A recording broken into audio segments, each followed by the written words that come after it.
starting on August 8th with Ron Vincent and The Rage at 7 p.m. And if you haven't heard Bluegrass, you'll hear Bluegrass here that night. I hope to see you there. I also want to thank our Fine Arts Center crew, Steve McCarty, Rachel Barr, and Sherry Chandler for making this work today and making all this effort happen for you. Research shows us that participants in higher education earn more across their lifetimes, are healthier, and are more engaged in civic participation than high school graduates. But at HCC, we can't provide higher education if our youngest students haven't been supported in reaching their learning and growth potential. So I'm glad to welcome you and Dr. Heckman here today at HCC to explore the value of investment in human capital. And now it's my privilege to bring up to the stage Melinda Keith, Director of United Way, for more remarks. Thank you.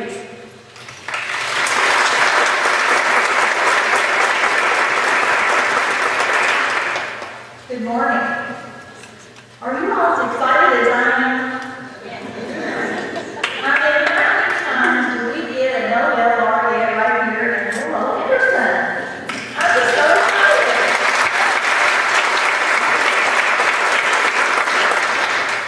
But before we get started, I want you all to know that the presentation today is made possible only because of the generous sponsorships of organizations and individuals who understand just how important Dr. Heckman's message is to our community. I know that you will want to join me in acknowledging their generosity, but I ask that you hold your applause until I have acknowledged all of the fine folks who have made today possible. And I would be remiss if I did not acknowledge the person whose persistence resulted in us having this distinguished guest with us today, and that's Ms. Alicia Sheridan.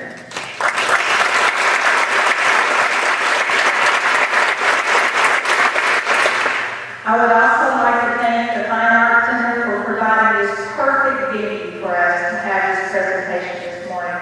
We appreciate their allowing us to have Dr. Heckman here in this beautiful facility. The sponsors of today's presentation are Mr. Tommy Joe Friday, Henderson County Chamber of Commerce and the Community Foundation for Excellence, Henderson County Early Childhood Council, Henderson County Fiscal Court, Henderson County Public Schools, Northwest Kentucky Forward, Judge Rob Winterstein, and last but not least, United Way of Henderson County. Please join me in giving all of these wonderful sponsors a big hand.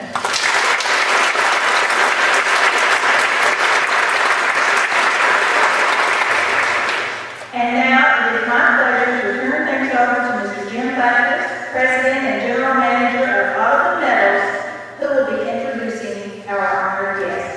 Thank you. It is certainly my honor to introduce our speaker, whose research impacts every aspect of our global economy. As a business person, as many of you are, we recognize our people as our most important resource. We meet many people with different skill levels and abilities. Unfortunately, too many times, there is a mismatch between the skills of our potential job applicants to the positions available.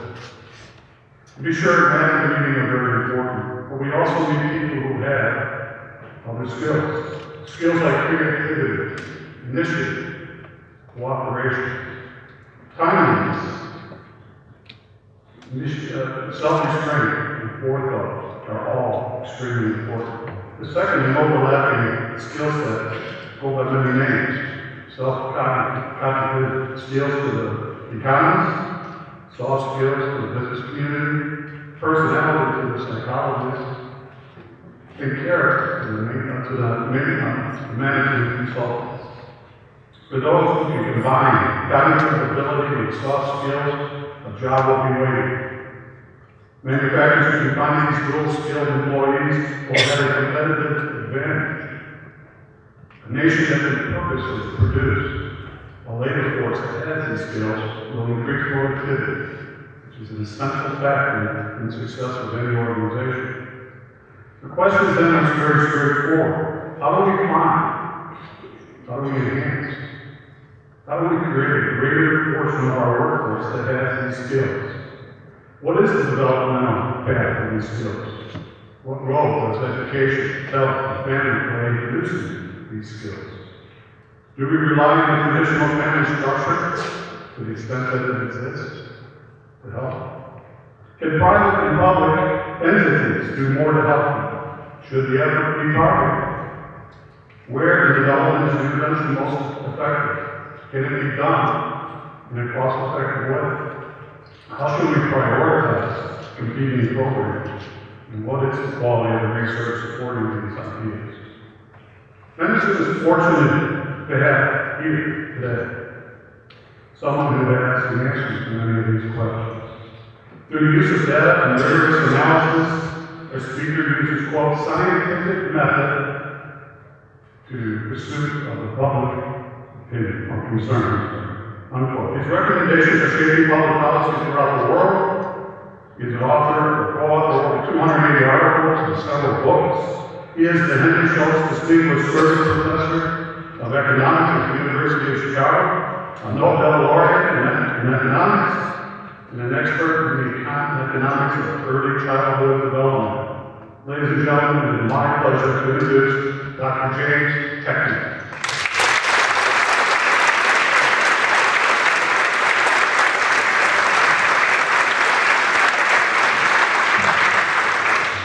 Thank you very much for the kind words. It's a great honor to speak here. I'm actually flattered that so many people would come on July Day, in the middle of the summer, hot day.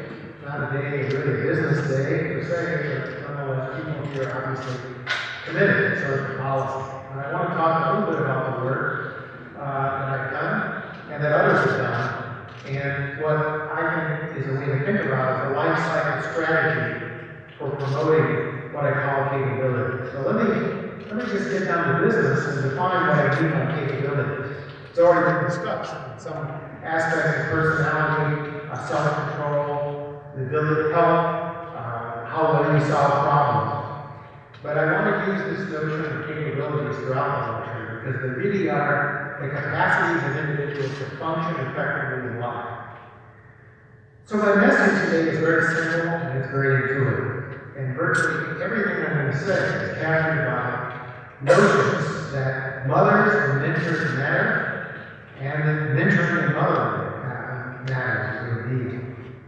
And another point, which has already been made actually, by Mr. Butters, is that success in life depends on a lot more than smarts. But these basic points about the role of the family, the role of the mother, and also the fact that these other traits, these non-cognitive traits matter, are ignored in basic economic and social policy. And so I want to review today very briefly some of the many challenges that the United States faces. Challenges like we're growing too slow, unemployment too high, improving, but still there's a lot of room for growth. And many American families are not functioning that well. I'll show you some statistics on that. So there's a lot of evidence that suggests that the kind of initiative that is being discussed today, investing in early childhood development, in the early formation of skills that produce valuable and productive individuals, and strengthening the resources, this kind of strategy is a smart way to create a better economy and a stronger society. So let me just lay out the challenge. You don't hear about problems, but it's important to state the problems and understand a constructive approach to addressing these problems, a unified approach. So we know what the challenges are. We've had them discussed in the last presidential election, they're being discussed today, they're being discussed in newspapers, they're being discussed on blogs, they're being discussed around the world. People come to the problems in American society. So we know economic inequality, social mobility are serious issues. We also know there are some very important decisions that need to be taken, that have yet to be taken. And so social and economic inequality is increasing. There's a lot of uncertainty, and there's a sense that many people don't seem to know what's going on. I'll show you one graph, which has received a lot of attention in the press the last few years. I don't know if you can see my pointer.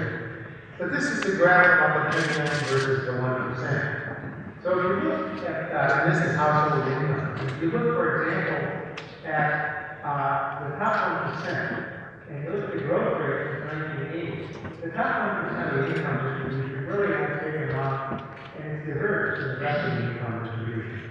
As you move down and down and down further in the family income distribution, we've seen serious stagnation or not very substantial growth. So the title of a recent book by Charles Murray called Coming Apart is vividly illustrated by this graph. So what we see, and a lot of data show this, I'm not going to go through it other than to summarize it, is there's slow growth in wages for most workers except for most highly skilled. And over the last 30, 35 years, for some skilled groups, there's actually been a decline in real wages, how much they can actually earn. And I think we've seen in a lot of areas around the country that the disadvantaged are under stress, and so is the middle class. There are problems with crime, rising costs of health care, and so forth. And to compound these problems, we have a divided electorate where we cannot really discuss these problems in an intelligent way. So I'm going to try to contribute to the discussion, hopefully in an intelligent way. And I just make the following observation, that when we look at inequality, which is one of many problems in American society faces, and social mobility, so everybody's talking about growing middle class, I think we really have to understand the important role of skills in American society. Capabilities, skills, if you want to use those terms as synonyms, they are. So rising inequality in skills is a major contributor to rising economic and social inequality in American society. And it's a truism that the skills of the country are a major source of productivity. That's been known for hundreds of years, and since it's been studied. Skills are major determinants of social advantage and disadvantage. And if anything, the importance of skills has become much more important in the last few decades. As globalization, skill-biased technical change has shifted demand towards more skilled workers everywhere around the world, whether it's China, whether it's in Kentucky, whether it's in London. So we know, even though the demand for skilled workers is accelerating, Americans' rate of growth of producing skilled workers has actually slowed down. And let me show you a puzzling figure, which I think is troubling. What we've seen is two Americas emerging. What we've seen is in the face of demand, and I'm an economist, where demand has increased, the skill price has increased. So by that token, everybody should be, more people should be going to college, and there should be more people that are graduating high school and so forth. We've seen a pattern here, and this is not a pattern of recent migrants. This is a pattern of people born in the United States when their parents were born in the United States. So it's not a question of a certain group of say, Mexican immigrants coming in with 6 years of schooling. What we've actually seen is that between 1900 and about 1950, it was true that every generation was more likely to have the next generation, the generation preceding them, go at a greater rate in high school.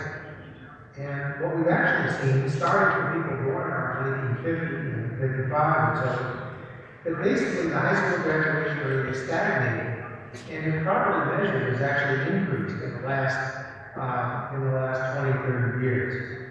So in the face of rising demand for skill, we're actually seeing a growing dropout rate. And there's a real puzzle. And at the same time, you can see that there has been a growth in the number of people going to college. So the fraction of the population actually going to college, and hence the number is actually increasing. So two Americas emerged. We have basically a group of people who are dropouts, disadvantaged individuals, and a growing group of those in the face of a modern economy that wants highly skilled, highly productive workers.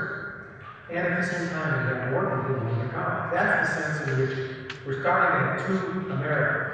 We're having the affluent and we're having the disadvantaged, even people who really weren't considered disadvantaged 30 years ago, but now have much greater difficulty than they did 30, 40 years ago of making a good job, making good living for themselves, for their families.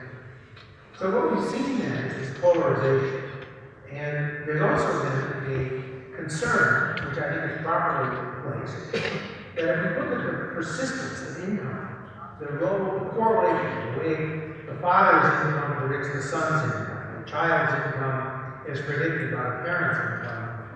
In Denmark, for example, the correlation between these two factors is about 0.15, very small, relatively small. The United States is about half. And we're seeing a lot of persistence with people born, that your initial condition, the way what the condition you're born into is playing a very strong, and some people are increasingly strong role in determining skills. So what can we say? Well, I want to talk today about a comprehensive approach to skill development that is economically efficient. I am an economist, and I evaluate these programs, everything I'm talking about, I try to put dollar figures. And yet it's important to understand that it's not just the dollar figure. It is the dollar figure, and I can justify everything I'm about to say by it on nuts and bolts, cost benefit, rate of return calculation. But it also makes sense in a broader way, and I'll try to explain it. So what I think we need to do is understand a comprehensive approach to skills. And the example that I want to give, and I think it's very important to think about the political discussion now, and this is an ongoing discussion. It doesn't just happen a few years ago, it didn't happen even 10 years ago. We've had consistently fragmented solutions to various problems. So current policy discussions are fragmented.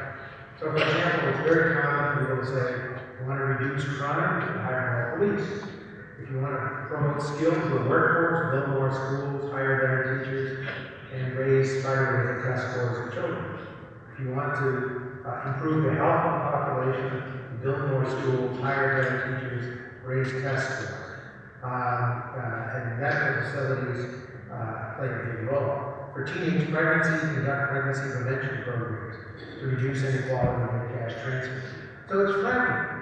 What I want to suggest is that we can improve health, crime, many aspects of American social policy by a very simple observation of investing in prevention, rather than tackling the problem as we do now by looking at remediation. And I want to try to suggest why we want to invest in prevention rather than remediation. And the first point to make is the obvious point, an important point, that success depends on having the right skills and abilities. And this bundle of skills and abilities needed in the modern workplace, in the modern society, that bundle has changed, and we have to adapt. So let me just give you a thumbnail sketch of an argument that I made, and I think it's important to digest, and I think should shape policy. And it's shaping policy. We used to say, it's starting to have an effect, it's starting to be discussed, and I'm gratified by your interest today in the issue, and showing up and listening to what I have to say.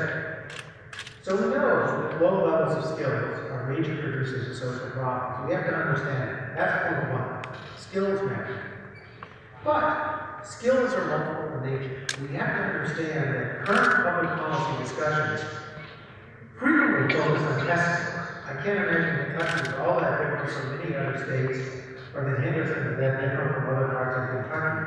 In the emphasis on things like no child left behind scores, in Europe, PISA scores, we look at so-called national, so-called NAEP scores to evaluate some school districts or some states across the country. So there's a real emphasis that's placed on this. But an important lesson in the recent economics and psychology of skills is that these cognitive skills, which we thought were the most important skills at one time, in fact, there was a school, even cognitive psychology, which shaped the educational curriculum in the 60s and 70s. These cognitive skills are only part of what's needed. Now I say, that's what I said at the very beginning, this is an obvious point, but it's a point that's gotten neglected, and it's a point that I think we have to come back to. When Horace Mann set up some of the first public schools, creating the notion of a common school in Massachusetts some 150 years ago, an important part of the curriculum, as he said in his writings, and I think it was embodied in the whole philosophy of what schools were about, were shaping character and shaping the so-called personality, soft skills, personality skills, mental and physical health, perseverance, attention, motivation, and self-confidence. And I think this is something that's fallen off and needs to be restored in public dialogue. Another point I want to make is that family life, and this is another crucial point, is that family life is very important. We don't like to talk about it sometimes. Family lives are a challenge in the United States and around the world for that matter. But the family lives of young children are major producers of these important skills, and they in turn predict the outcomes that we are talking about today. And the reason why that's important to observe is that the family life is changing in America, changing around the world. So I think one aspect of this policy that has to be understood is that these strategies we're talking about are helping, working with troubled American families and fostering child skills. So the strategy of supplementing the family and its resources, engaging the family in early life, enriching the early life of the child, these are effective policies. And that a society intervenes earlier and in a consistent fashion. By society intervening, I don't necessarily mean just government programs, only government programs. I'm talking about all the institutions in society, the churches, the private institutions, businesses, and the like. So through these multiple channels, and through these multiple skills, these affect permanently across the life cycle if we provide enriched early family environments. There's no denying that the family plays an important role. Earlier mentions reducing inequality by promoting schooling, reducing crime, reducing pregnancy in teenage years. They also foster workforce productivity. And what I would argue is that we actually do benefit cost ratios, rate of return analyses to try to compare the return on these early childhood programs, whether return, for example, to a building, a power project, or improving a highway, or for that matter, looking at an investment in solar energy, or many other programs, we will see that these programs pass efficiency criteria, which actually very few public programs do. And they've been subject to that kind of rigorous scrutiny. So I think what we have to understand is that by building the skill base of children, we get a much higher economic return from these interventions than later programs that try to remediate problems that we could have prevented from happening in the first place. So the credo from this line of research is the importance of the early years, that skills beget skills. And I think this arises from something we really come to understand. Again, all of this is very intuitive. None of it is particularly surprising and just introspective. But public policy is not incorporated into its thinking, at least not in the last 20 or 30 years. And I think we have to understand that this dynamics of skill formation plays a very, very powerful role. Skill begets skill, motivation begets motivation. And these traits cross-foster each other. A curious child, a disciplined child can learn. And an engaged child, intellectually engaged, will typically be more likely to engage others, not just in cognitive games, not just in academic pursuits, but in the larger social life. So I think we need a major refocus of public policy, putting the family front and center and understanding that multiple skills are really what the family produces, and schools and schooling work on the family and strengthening the family. Some 50 years ago, almost 45, 47 years ago, I guess now, there was a very famous report done by a former now-deceased colleague of mine at the University of Chicago, James Coleman. He showed that much of the inequality across schools, much of the inequality was not a result of the amount of money spent in the school, but it was really because of the inequality in families. The family lives supported the children in school, the resources the children brought to school on the first day. So I think what we want to understand then is working with the family and developing cognition and character from conception to birth. So I don't want to leave you with the message that it's only the first 3 years or only the first 5 years. That's very foolish. But I think right now we're equally foolish in American policy by ignoring these years and ignoring how important they are in shaping what comes, and how easy it would be to actually work with people and encourage people and avoid a lot of problems that we end up facing anyway. And that's what gives the high economic return. Let me show you a little bit of evidence on this. Economists typically, there are a lot of television ads about economists going on too long with boring charts and so forth. And I'll live up partly to that stereotype, just to show you a little bit. But I won't bore you too much. But let me give you some let me give you the importance of both cognitive and character skills, and just show you a few slides. So, for example, if we look at studies in the criminal justice system, and a very common strategy, a very common finding some 30 years ago, done by Wilson and Hernston, Richard Hernston, James P. Wilson, both not deceased, was a finding that you can see in this graph. You go from the bottom of the distribution to the top, you go from the least able to the most able. So, for example, if you look at this blue chart, what you're seeing is the peak of U.S. who's been in jail by age 30. And so, well, individuals who aren't very smart, really like this measure of cognition, are much more likely to hang with the juvenile and then adult in the criminal justice system and who've been in jail by age 30. As we move up the distribution, to the very top of the distribution, it's pretty rare that individuals will actually be in jail. Could be they're smart criminals, and so they're, but I'm distracted with that, and many other studies along this line. But what we found when we studied that, and this is something that social policy has to take into account, if you look at a summary measure of personality, how well you can stay perseverant, conscientiousness, staying on task, that as you move to the bottom of the distribution to the top, you can find that you're also reducing the probability of creating criminal behavior. So those ability gaps are there, and there's a large body of work that I've done and others have done. Angela Duckworth, a co-author of mine, psychologist at the University of Pennsylvania, has also studied these. Brent Roberts, closer to at the University of Illinois in Champaign. So finding that both of these traits are important really is important to understand social policy if we want to prevent crime. But using the same measures, we can also find that if we look at a different outcome, again, this is the silo of public policy we want to avoid. If we look at the probability of being single in children, we can see that teenage pregnancy and cognitive and non-cognitive skills play a very powerful role, equally strong, at least measured in this sense. And if we use yet another measure, and I can give you hundreds of such measures, but I won't.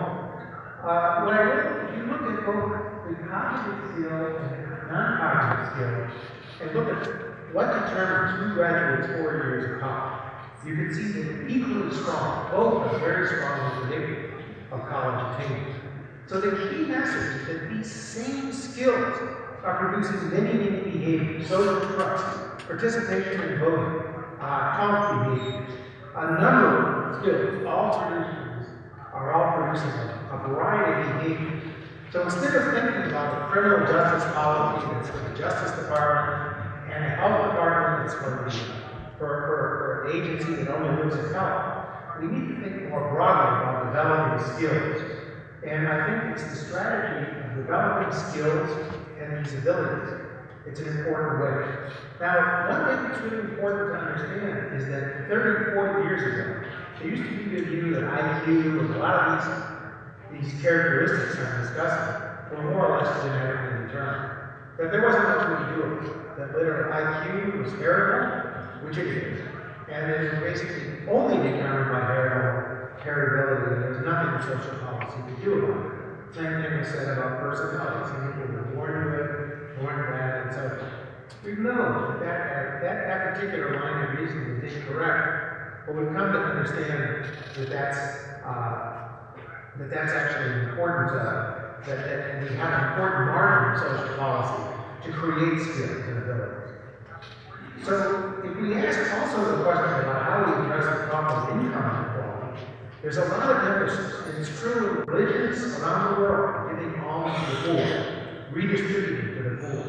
In political and social discourse, there's a lot of emphasis about redistribution and the notion about taxing the rich and giving to the poor. But I think one thing we've learned, especially with intergenerational mobility, is that income transfers alone do not solve the problem of intergenerational mobility. We actually tried that policy some 50 years ago, 40 or 50 years ago, on the war on poverty. Lyndon Johnson and following Richard Henderson, who actually carried the policies to greater fruition, tried to reduce inequality and succeeded. They succeeded in the sense that if you transfer income to the poor, you're going to reduce inequality overall. But the question was, are you going to actually reduce inequality in the next generation? And the reforms that took place in the 1990s were a direct outgrowth of our study, our knowledge, that kind of transfer program by itself did not solve the problem of social mobility. And what we've come to understand is that fostering abilities and motivations of children is the most effective strategy.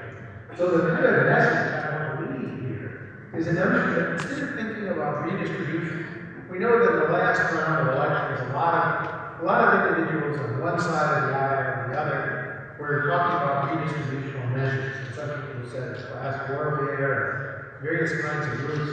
But I'm talking about a policy that is not soaking the rich to the benefit of the poor, or a notion that we're giving all to the poor. I think what we want to think about is a strategy of redistribution, giving people the right, the ability, the capability to function on their own, and not redistribution of alienation. Now, what do we know about this together? One of the most striking findings is this graph. This is a graph which startled me when I first encountered it. I actually helped produce this graph, and there are many graphs that say essentially the same thing. This is one of the most striking. What does this show? Well, this shows, this is a complex graph. Let me just explain what it's all about. Look at the far right of this graph, and look at age 18. Children are just about ready to go to college, making decisions to go to college. If you look at the test scores of children whose mothers are college graduates, they're generally better than the test scores of children whose mothers are some college, than high school graduates, than dropouts. So you see a pattern that actually favors college graduates. That's a well-known pattern. So the children from more advantaged circumstances are basically better placed. And so you can say, okay, mother's education is typically highly correlated with family income, and you can say, well, that's it. You want to think about the relationship between income and school going, as essentially just a matter of reducing tuition or essentially giving more income. But let me show you something that's really striking for improving schools. This gap that's there at age 18 is more or less there at age 5. And even there at age 3, before kids even enter, long before kids enter school. So, and you'll also notice something else. These graphs are more or less parallel. You know, these kids are going to very good schools in terms of school quality. So, unequal as American schools are, they're not playing the big role we're thinking about in actually creating the divergence across social and economic groups. And another point that I think is extremely important is that this gap is not just a matter of family income, it's really a matter of ability. Now, many people try to utter those words. If you're fixed in a mindset that says ability is genetically determined, then more or less you're starting with a social balanced position that some people are born down and remain down. You can interpret this position, this graph genetically, and you can say, okay, dumb mothers have dumb kids, and that's all it's the same. You can say that. No, many people have. Books have been written on that, even bestsellers for the last 20 years. But the question is, how do you interpret this? Let me show you another finding where I'll show you that we have a lot of evidence that can go behind this curve. But let me just show you one other striking finding. Many people are concerned about gaps in college attendance between blacks and whites and Hispanics and whites in American society. Let me show you some findings that stem from the work that I did with a former student at the University of Chicago, Heckman. And what we did, if you look at the actual gap, this is a gap about 10 years ago. The gaps have changed a bit, but more or less in the same direction. If you look at what's called the actual gap here, you can see that blacks are actually 12 percentage points less likely to go to college, just to enter college. Community college, like we're in today, or a four-year college, like the University of Chicago. For Hispanics, the gap is also even more substantial. It's 14 percentage points. If you control for the abilities measured at age 18, you actually change that gap. And by current American policy. Blacks are more likely to go to college, and Hispanics are more likely to go. Why is that? Affirmative action programs are in place. Very heavy emphasis.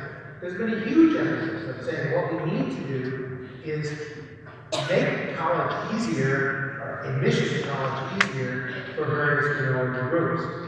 But the real question is the ability gap that's there already at 18, and the ability gap there was there at age 3. What can we do about that ability gap? As I say, it's a genetic argument, it is all genes, that many people say there's nothing we can do. That's actually not correct, even if genes by themselves only are expressed by environments, but that's a more subtle point, we can talk about it maybe in the discussion. But the real question is, when we look at this graph back here, how much of this is actually due to family environments, the genes? If the family and parenting decisions, how important are environments? Well, let me show you something about environments and then give you a direct answer to that question. If you look at American environments today, I'm talking about the country as a whole, what we see is that if you look at the fraction of all children who are living in single-parent households, and in the United States, we know it's generally not a condition of advantage, we can see that close to 30% of all American children are living in single-parent, under the age of 18, are living in single-parent households. And now what's striking about this finding, and what's striking about the graph, is the biggest growth factor, the biggest growth, contributing factor to growth, has actually been, since around 1997, has been actually the growth of single-parent households where the father has never been present. So we're living in environments that we know are not very beneficial environments. And just to give you a mark of how those environments actually operate, and the kind of advantage that children get from one environment versus another. I haven't addressed the genetic question yet, I will in a minute.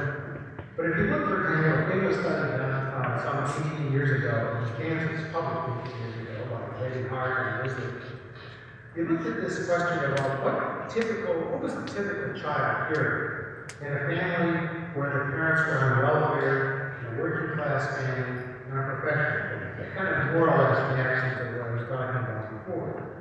And you saw very different patterns. So, for example, in the welfare family, in a typical hour, a kid was hearing 616 words. In a professional family, it was like 2,000, 2,150. Huge gap.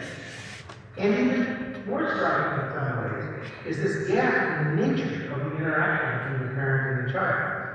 In the welfare families, 5 affirmatives, 11 prohibitions. Don't do this, don't do that, as opposed to here, try this and learn. If you switch and look at the top of this distribution at the bottom of this table, the professional group, 32 affirmatives and 5 prohibitions. And what does this all lead to? By age 3, which is the beginning point of that graph that I put up, you can see the cumulative vocabulary of the kid before they get into preschool, really. These 500 words from welfare family and 1,100 words from a professional family. It's a huge gap to start out with. Okay, so let me address the question, what can we do about this? I learned this morning, and it's very interesting to hear about the projects that are underway in Henderson, which are essentially attacking some of these gaps and working with family directly, working with children. What have we come to understand? That we're really tracking interventions. And I have a whole range of these interventions, which we can talk about. Interventions that are targeted primarily to parents, interventions targeted primarily to children, but most of the successful interventions are targeted to both parents and children and engage children in active learning and in active discussions and in exchange with parents and, of course, the teachers. Now, what we learned also about the very charitable interventions, a major avenue through which they operate is through personality. So there's a program which I've studied extensively, and I'm actually working with this now. I'm an economist, I like to evaluate programs. Many people have heard about the Terry Preschool program. If you haven't, I'll just describe it very briefly. Some 50 years ago, a group of enlightened individuals in towns just west of Detroit, in Salina, Michigan, decided to try an intervention targeting low IQ African American children with a strategy that involved children coming about 3 hours each day, somewhat similar to the kind of program I saw earlier today in Henderson, where children would come in each day and they were basically told to plan a project, do a project, and review a project. And some people were randomly assigned to treatment, some people were randomly assigned to control. We follow these people to age 50 now. We're following them to age 50. We have money now to collect data for these individuals through age 50. And we're about to go into the field. I've actually moved from just investigating these data to actually collecting, helping collect the primary data at age 50, which is medical records and other things as well. But the most striking finding, and a finding that actually was true of Head Start some 40 years ago, was in the early stages, the first few years of this program, there was a big boost in IQ. 40, 50 years ago, when people were thinking about early childhood programs, they were thinking mostly about boosting IQ. And so what happened was that there was a big boost in IQ, but by age 10, the treatment group that was randomly assigned into the treatment, and the control group that was randomly denied treatment, were had more or less the same IQ. Many people looked at that graph as they did 40 years before or at least in the late 1960s on the Head Start program, where several results were found, and said this project was a failure. It didn't work. But what I found is if you follow these people and you look at what the social and economic benefits are, if you look at the increased education, the increased earnings, increased participation in society, reduced criminal costs, and so forth, that the annual rate of return, like the rate you get on a cash flow savings account, is 7 to 10% per annum for both boys and girls. 7 to 10% per annum. What is the stock market return for about 67% over the period 1945 to 2008 with an outlet? So these, what looks like a failure, was really just a failure of imagination on the part of people understanding the data. It wasn't all about IQ. We have to think about the multiple skills and how they percolate. But I can't help but tell you some recent results on health. Again, think away from the silos of saying, oh, we want a criminal justice system approach for this, we want a health approach for that, more doctors, more police, and so forth. Let me show you the results we had looking at medical records of another program, a different program that has actually an amazingly similar overlap with the Perry program. And it's the ABC program that was conducted some 10 years later than the Perry program in Raleigh, Durham, North Carolina. And again, we have substantial benefits from that program. But what I can't help but share with you, these are new results actually, that if you look, for example, at the treatment and control, again, a randomized control trial, randomly designed people, we follow these people, in this case, is in the mid-30s. And you can see that the treatment group has far lower, and these are all statistically significant results, and there are a lot of technical details that go into this calculation of having to talk about them. But you can see that at the threshold level, there was called high blood pressure, hypertension, 140 in this measure. So the treatment group is at 125, the control group at 143. If you look also at the diastolic blood pressure, you can see a substantial difference, 92 versus 17. Measuring pre-hypertension, measuring hypertension, looking at measuring good cholesterol and bad cholesterol, obesity, and predictors of long-term diabetes. Here we see something that wasn't even thought of. Maybe you haven't thought about it yourself. Yes, because the results are relatively new. We're seeing long-term effects on health. Now, how can that be? We're talking about interventions that are basically early childhood interventions. They look like educational interventions. Many people are looking at IQ. How this can be is very simple. What we're actually doing is we're teaching people self-control. We're teaching them image. We're also teaching them the following instructions, cognition. We're also giving them guidance along the way. And that percolates and builds a base which has effects on health, on crime, on a number of aspects of human behavior. It's this capability base that we build that percolates throughout all of the life cycle. So the key message of all this work, what we come to understand is the human dynamics of skill formation. I said skills beget skills, and what I mean here is what social and emotional skill produces cognitive skills. So our more motivated children, children who sit still, are clearly the ones who are going to learn to school. Health. Kids with asthma, kids with serious health problems, they're not going to learn in school, obviously. This is school, they're going to be distracted when they're in school. And the cognitive skills also produce better health, and also it turns out better non-cognitive skills. So we have to understand the synergy among these different types of skills. And we have to think about skill policy in a very different way. And we think about the policy that tackles many issues at the same time, and in a cost-effective way that also promotes social mobility. So I would argue that, look, we know that a lot of children start in this age, but we only encounter these children in their adolescent years. I would argue that a lot of what we learn about labor remediation is that it's not effective. So, for example, public job training programs that are currently constituted, there's some exceptions, small doses of these programs, but most public job training programs don't have any kind of economic benefit. I mentioned 7 to 10% per annum. The rate of return for job growth is negative. Job growth is a very common program. Recent evaluation by the Department of Labor, experimental evaluation, showed there was no benefit to people participating in job growth. A lot of adult literacy programs simply show no real effects. Tuition reduction programs found to target disadvantaged children, especially low-ability children. We've actually found that, in fact, a lot of people eligible for tuition reduction, eligible for college grants, will not even take them up. So what is the pattern? If we go later in life, we find very strong returns on later life programs for the more able, and lower returns for the less able. Now that by itself would suggest a policy saying, okay, these people are born out of state. No.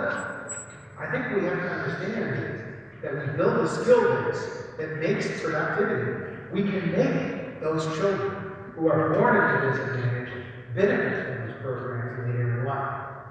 I would also point out that early development is important as education, promoting wages, employment, and health. I'm not suggesting anything about saying education isn't important. In fact, I can show you quickly, if you want to discuss this. This is a typical finding you'll find in newspapers around the world, at least around the country. This is actually British data, comparable findings in the U.S. If you look at elementary and adult, slightly different, what you will see is that generally speaking, more educated people, these are kids above the high school dropout level in the British equivalent of high school dropout. You can see that they're in higher wages, higher employment, and so forth. But we can go behind this, and we can ask the question, how much of what we see as a return to education is actually a result of factors that were in place before kids started school? And how much of it is actually due to the education? And you can see that the early on factors here, the factors that are actually here in blue, constitute a major fraction of what we see as the gain for things like even the benefit of education on wages. Those early life conditions set the stage. They create the possibility of going on to school. So they're very important for predicting schooling, but they're also important for their own life. So a lot of what I can say is, to summarize, is that the solution, I think, and the solution to a lot of problems is predistribution. Prevention, not remediation. And I think you've seen this graph before, and this showing it to you, because it summarizes the logic of this whole case. And it's not just the logic drawn on a blackboard and hypothetical model. This is actually backed up by economic analysis, by hard statistical analysis across many fields, not just economics, also in psychology, in education, and other fields. Now, what's the logic of this diagram? It says that we invest in early years, especially in early 2 years, we get a very high economic return. So this diagram is actually saying, okay, if we start at the beginning of life with a child, and we ask, where is the dollar best spent? We would say to ourselves, yes, we should probably spend more of our dollars early on in life. Why? Because by building the base, we make all of the investments that the child will receive later is more productive. So we avoid special education. We encourage more children to go on to college. We have less criminal behavior, less crime, less remediation, and we have more productive behavior, less unproductive behavior. Now, as an economist looking at a figure like this, this is not what economists call an equilibrium relationship. This is a relationship that's telling you how much would you invest if I put the first dollar at the beginning of life, into the prenatal conditions, versus later life remediation, say the job training, the literacy training. So the economic analysis says we equalize returns across the life cycle in equilibrium. But what does society typically do? It spends a huge amount of time remediating, building bridges, looking at adolescent job training programs, doing remediations like what we use in classroom science and so forth, which is nowhere near the economic rate of return during the program. And especially for the most disadvantaged children. The logic of society would suggest for all children there should be a lot of investment in the early years, but for disadvantaged children, we only start investing in their school, or maybe in kindergarten. And so the logic suggests that for those children, where the logic, just the basic economic logic is being ignored in saying where the investments are most productive. So I think it's important that we understand that, and that smart investments start by addressing the major root cause of inequality. This is the early childhood, in fact, essentially childhood generally. I would point out though that we are going to intervene, and this is my second point for analysis, that effective remediation for adolescents, and there are such programs, although we don't feature, we haven't mentioned it yet. Programs that integrate school and work, programs that are actually building character, involving mentoring, again, surrogate parenting, call it that, is those programs have been shown to be effective. And there's an increasing body of evidence suggesting how we can integrate school and work and also promoting the character skills even into the high school years. So I think what we want to try to understand is that if we want to go back and ask these questions, how can we address major social problems in American society? Putting this out as classwork or soaking the rich to help the poor, redistributing, giving alms to the poor, that's an obsolete way of thinking.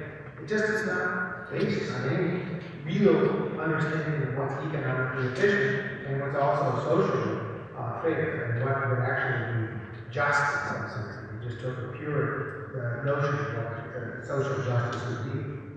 I think the danger that's happening now in some American public policies is a re-emphasis on redistribution. And so recently Alan Kruger, who's head of the Council of Economic Advisory, became famous for the so-called Gatsby curve, pointing out that those countries that had more income inequality were those same countries where social mobility was at its lowest. And equating the solution to the social mobility problem was one of income redistribution.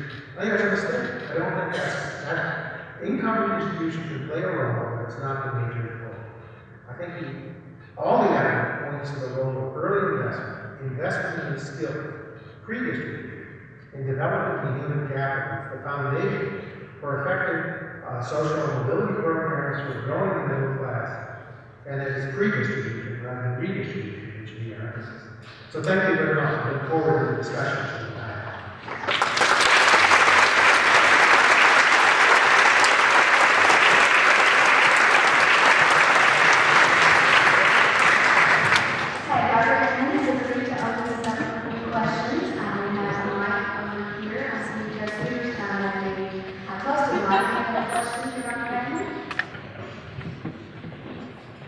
So glad you're back. In 1990, the low birth rate in Henderson County was 5%. In 2010, the rate is 12%, exceeding the national rate of Mexico. Is this a trend that our community should be concerned about when we're trying to improve the skills situation in our children? Well, that's an indicator, I think, it's a general issue of what's happening in American families. I can't hold myself as an expert on Henderson County. I looked at some documents, we should kind of send. But I would say it's a general manifestation of not only parental education, not parental education so much as parental information that parents may have about how to rear children and how to avoid certain burdens. If I go back and slide 1 or 2 slides back to this graph, we know that investments that actually inform the Nurse Family Partnership Act, that inform mothers about the possibility of the dangers to their children, having taking drugs, smoking, and engaging in various activities that threaten the fetus have substantial consequences to life of children. When we tell parents that, they frequently will listen. That kind of information is in scarce supply. It's some information that, quote, is available to many middle-class families and is accurate. And it's simply not available to children with all social and economic groups. So I think that would be the manifestation of the general family policy. Thinking about supplementing family, providing information, working with it. Certainly not working against it and not undermining it. And so I would argue, at least it sounds like the family structure may well have changed in the last, but somebody else would tell me that. Certainly it would be a good indicator, just based on somebody walking in, looking at that kind of growth in statistics.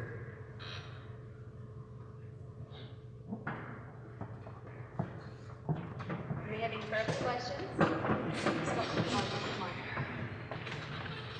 Dr. Heckman, one of your quotes from earlier was that mothers and mentoring matters, but you also said that mentoring mothers matters.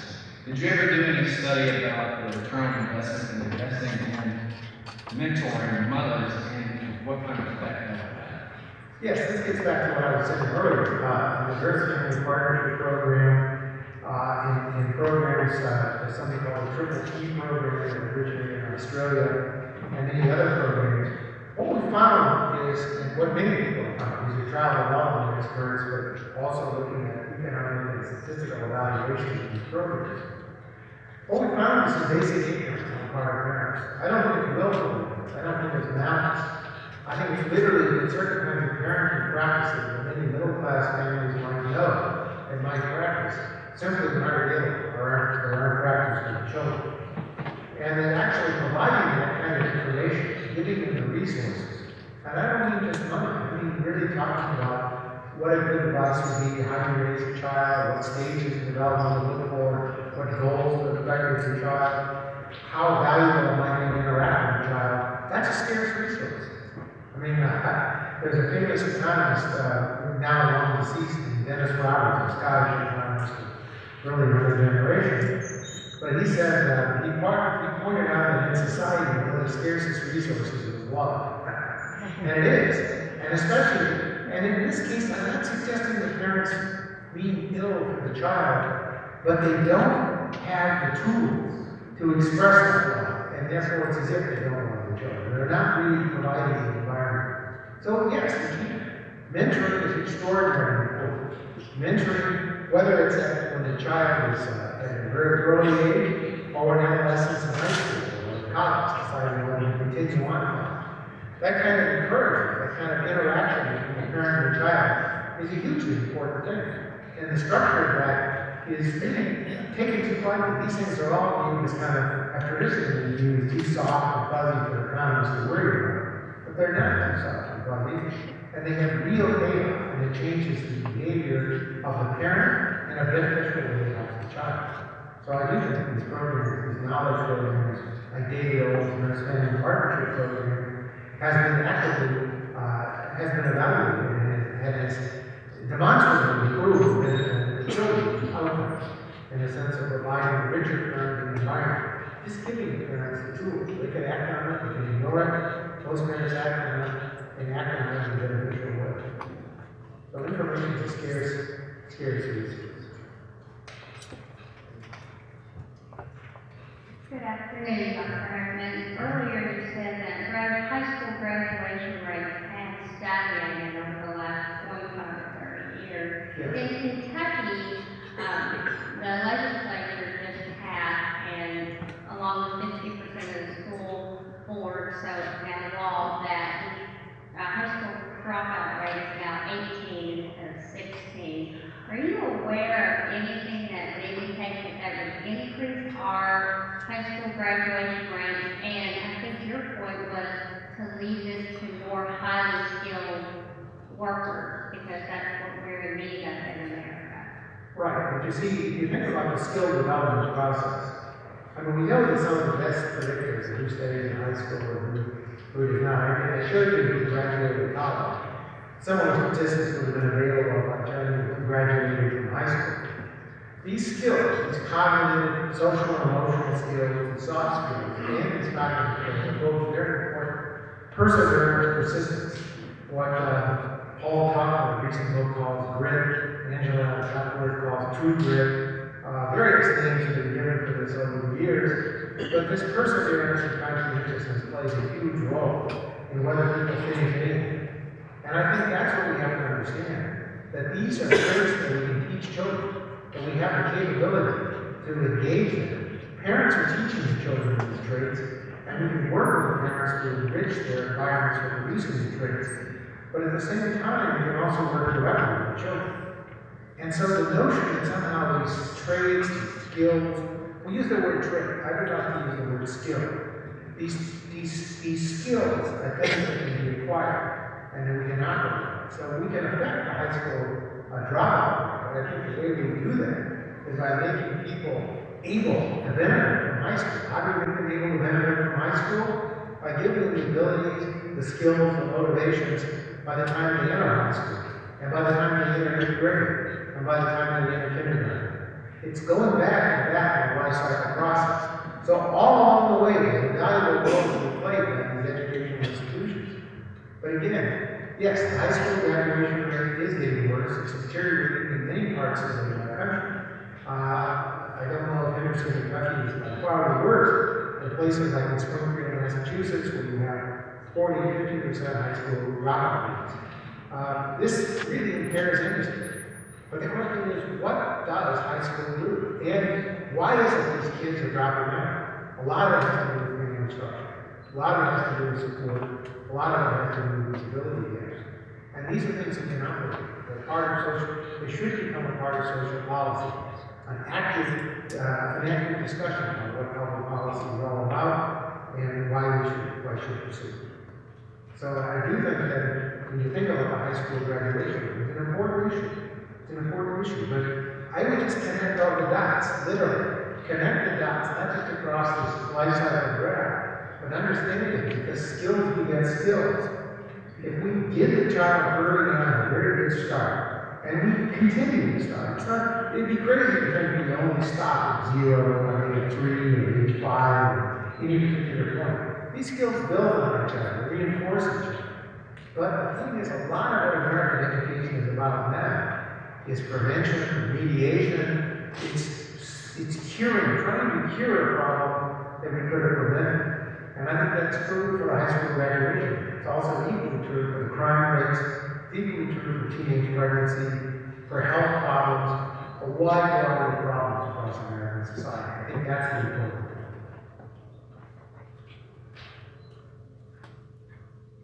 Hi, Dr. Heckman. Thank you so much for coming to Kentucky again and for visiting us in the West. I mentioned backstage that we see you in East now. We've had you about everywhere else, and we're very appreciative. When it comes to the 0 to 3 age and the prenatal, are there any programs that you would suggest for Kentucky that has that great return on investment? We have a wonderful home visitation program that we use, but if there are any other ones that you would suggest for our population. Thank you. Well, one thing that I think is important in this area is that kind of the logic underlying this graph, even though it's completely obvious in some level, I mean, it's intuitive.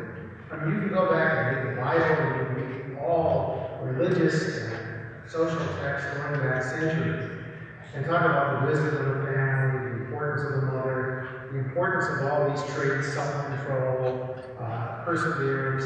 These are things that I think we know, we try. And in many cultures value very high. But I think what also is the case is that only recently, I mean, there's a sense in which we can educate ourselves to be ignorant. There's a phrase by a famous Spanish philosopher about learned ignoramuses, and I think there's a bit of that that goes on. In a sense, we get so hung up with what we think to be the knowledge of the day. We lose sight of the common sense and the intuitive. So, for example, this focus that I think is dominating American public thinking about education has been on cognition, cognitive psychology, cognitive curriculum. Yes, it's important to be smart, and being smart is something you want to cultivate, but it's not the whole story. And we've known that from day one. Thomas Edison said, that genius was 99% perspiration and 1% inspiration. Albert Einstein said something similar. All successful people, in whatever walk of life, have shown an ability to persist, unless you happen to strike it rich on oil well, that somebody else will for you. The average is going to be really perseverant. You stay with it and you persist. And we know it, but yet American educational policy ignored it. We phased out character education from the school. There are a lot of reasons for that, but it became something that was viewed as taboo. Many people say, oh, look, these traits I'm talking about, perseverance, conscientiousness, and the like. Those traits are imposing middle-class values on children. I think it's a misguided way to think about the issue. I think the important way to think about the issue is if you're giving children the capabilities to function and choose whatever lifestyle they want. They can be perseverant and be drunks. So what? And they can be very creative. I was once speaking in Ireland, and I talked about several questions, and somebody said, look, there's a famous national poet, Brendan Day. Maybe some of you have heard about him. He was a very famous poet about the 1950s, 1960s. Famous alcoholic. He wrote great poetry and was drunk most of the time. So the question said, we would never have Brendan Day. He said, no, you couldn't have Brendan Day. He could have chosen, but what you want is you don't want to force him to grow up to be a certain way. It's the capability of margins. It's giving the people to control their lives. I think there's a common core set of values. And I know this sounds more like a religious speech than an economic speech, but I think there is a core set of values that are called capabilities. Cognition, health, things like self-control, regulation, perseverance, the ability to stay on task. Whatever you do with those skills, you still want those skills. And I think that's the important part, that we really want to kind of focus on those larger skills. And so when we think about that, then we say, which programs are the most effective? And now we get into a twilight zone. And here we have to recognize that even though we're now converging to general knowledge, we have a lot more to learn. And I think humility is a very important factor. Humility as a part of learning. So I do think that the Nurse-Family Partnership Program, which was tried and implemented and still being evaluated in Memphis, in Denver, and Elmira, New York, is a paradigm. The Kentucky Hands Program is an example, although I don't know if it's been fully evaluated. Something like that program has many promising features. It's providing information to parents.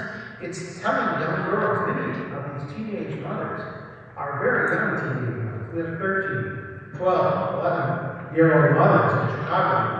And many of these are just little girls. They don't have any knowledge. I mean, their own mothers may not even be around, but they are, they may be drug addicts and abusive. You can provide knowledge. And I think what you can trade on is the fact that, yes, the mother really will see the child as an important part, maybe the most important part, and the most important thing to do in their lives. So you can trade on it, and you can work with and foster and help the child's mother help the child by giving her the proper information and instruction. So there are programs like that in place, but I would say there's a lot more we need to know. So there's always a need, and this is something that worries me a lot, that people are always looking for the program that works. And there are all these advocates out there saying, this curriculum, that curriculum, and there's some of these are for-profit institutions, and I don't want to pass judgment on them. I talked about Perry and ABC, but I wasn't necessarily endorsing them. I'm sure we don't have the best practice. Just like we don't have the best way to transmit energy or even to travel across the country, there's always room for improvement. So I think we should say provisionally, we know that providing children information, children's parents information, and working with the children, but supplementing families. That's the key. And we don't want to be in a position where we say the family is wrong, we want to take the family out of the child's life. That's impossible. People who tried in many situations over many years. Plato, great philosopher, suggested the best way to produce social equality was to put kids in orphanages. Of course, we tried that in the early part of this last century with American Indians, and we found we created a huge social problem. The family is an important life of the child, however disciplined the family will be. You work with it, you supplement it. That's why the kind of policies that I'm talking about, I think, are apolitical policies. They're not policies that are on the left or the right. They're family values policies. They're policies that could resonate with very profoundly conservative individuals, as well as very liberal individuals in terms of the American political spectrum. They're really saying we want to bolster the family. The family produces these basic values. Character matters. We can foster character. We can also foster cognition. And part of what we do is by working with families and helping with families. But it's got to be on a voluntary basis. You can't go in and tell people this is the way to do things. And frankly, I personally believe we need as many actors in this story as possible. We want religious organizations, we want community organizations, we want business organizations, partly to finance them, but also to create and recognize the diversity of values that are out there in society. So people may have very different religious and cultural values, but I think we can all agree on the basic core sort of capability we want our children to have. So that's why when we think about these effective policies, we want to think very broadly across, and not just think about a particular government policy, an ABC policy that was tried 40 years ago. Probably not a bad policy, but I think we want to extract the essence of what those policies have to say. And I think part of the essence is the children, the family, have to be front and center, and working with both plays a very important role. When a child's very young, you've got to engage the parents for two reasons. One, the parents are a major influence, and secondly, the parents are going to be with the child for many, many years, long after any center has gone out of its life, long after the child is in school, even after the child has left school. The parents will be there, the cultural influence will be there. So it's a question of kind of improving knowledge, improving information, and operating in a way of saying we want to help, and we want to do it in a way that respects dignity and human values. So it's a long-winded answer, but I think it's very important not to say, here's a particular policy. I endorse policy number 32 out of a list of 64. I don't endorse policy. I know there are some bad policies that we don't want to do, but I know there are a lot of good policies that have very good promise. We have a young gentleman here that would like to ask our community. Walker, can you join me on the stage?